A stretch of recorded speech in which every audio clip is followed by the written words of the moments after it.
হাদি মনে মনে বলছে, এই সুযোগ কি সত্যিই সম্মানের, নাকি এর আড়ালে লুকিয়ে আছে আমাদের দেশের অপমান? এই পতাকাই আমাদের সব শক্তি। হাদি, হাদি, চারদিকে গুঞ্জন উঠেছে। ওরা আমাদের দেশকে ছোট করে কথা বলছে। তুমি কি খবর জানো?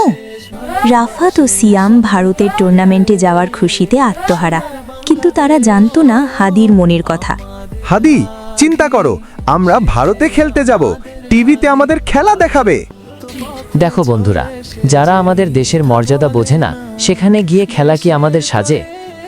মনে রেখো হাদি, আত্মসম্মানহীন জীবন আর খাঁচার পাখি দুই সমান। দেশ সবার আগে। আমরা ভারতে খেলতে যাব না যদি না তারা আমাদের দেশকে মর্যাদা ও সম্মান দেয়। খেলার চেয়ে দেশ অনেক বড়। মহানবী সাল্লাল্লাহু আলাইহি ওয়াসাল্লাম বলেছেন, দেশপ্রেম ঈমানের অঙ্গ। তাই দেশের অপমানে চুপ থাকা আমাদের আদর্শ নয়। বন্ধুরা বুঝতে পারল, হাদি শুধু একজন খেলোয়াড় নয়, সে একজন সত্যিকারের দেশপ্রেমিক।